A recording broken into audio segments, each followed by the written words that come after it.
Hello friends, स्वागत है आपका एजुकेशन पार्क यूट्यूब चैनल पे। मैं सुमित।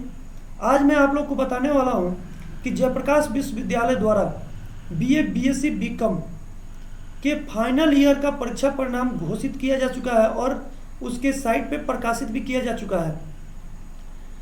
मैं उन छात्र छात्रा के लिए बताने वाला हूँ जिनका रिजल्ट पेंडिंग दिखा रहा है।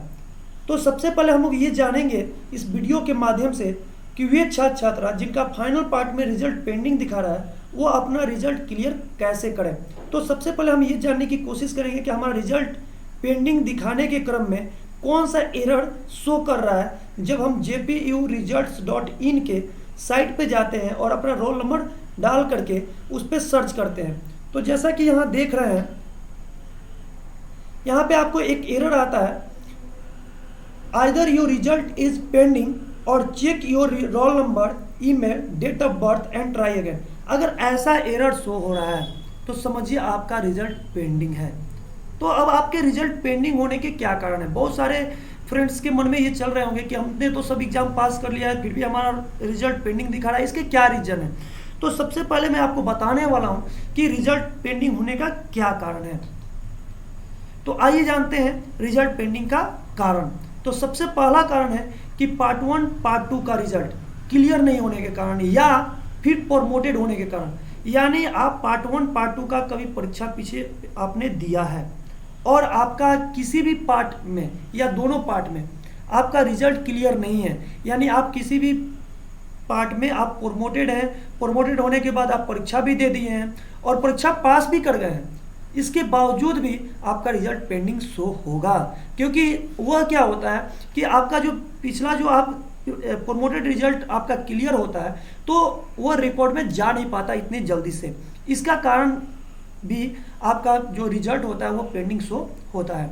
दूसरा इसका कारण है कि आप किसी भी पार्ट में, जो कि 3 पार्ट होते हैं, पार्ट 1 पार्ट 2 और पार्ट 3, किसी भी पार्ट का फॉर्म भरते समय आप रजिस्ट्रेशन नंबर गलत डाल दिए होंगे, तो इसके कारण भी आपके रिजल्ट पेंडिंग शो होते हैं। और तीसरा कारण है कि फाइनल पार्ट में, जैसा कि आपको मालूम होगा कि फाइनल पार्ट में 4 जो होते हैं ऑनर्स के पेपर होते हैं और एक आपका जीएस का पेपर होता है, यानी कुल मिला के 5 पेपर होते हैं।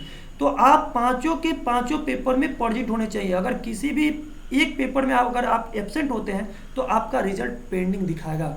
और चौथा तकनीकी कारण हो सकता है, ये चांसेस बहुत कम होते हैं, तकनीकी कारण के चांसेस बहुत कम होते हैं।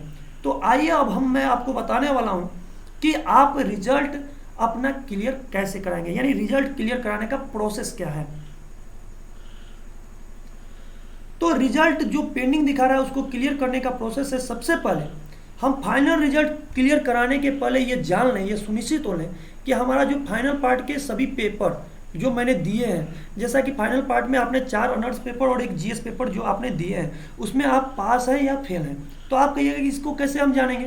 तो इसके लिए आप जिस कॉलेज से ग्रेजुएशन कर रहे हैं उस कॉलेज में संपर्क करके अपना टीआर देखेंगे और टीआर देखने के बाद आपको पता चल जाएगा कि आप जो 3rd पार्ट में परीक्षा दी हैं उसके सारे पेपर में आप पास हैं या फेल हैं।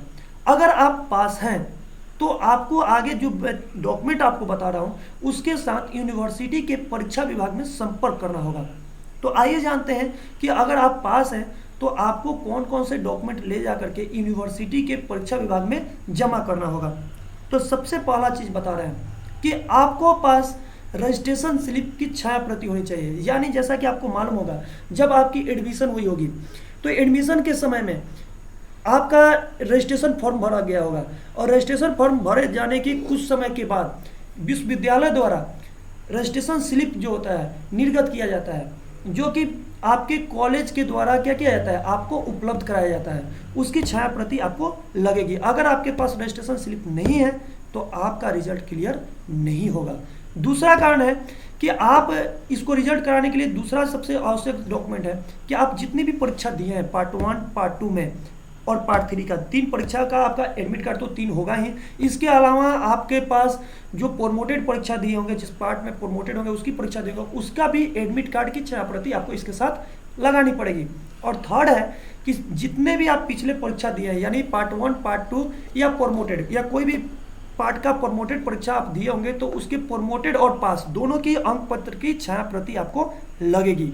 और चौथा, आपका आधार कार्ड की 6 प्रति लगेगी, जो आपका ये प्रमाण होगा कि हाँ आप ही का पेपर है या नहीं है। और 5वां, एक आवेदन पत्र आपको कॉलेज द्वारा फॉरवर्डिंग करा करके वहाँ जमा करना होगा। कहाँ पे?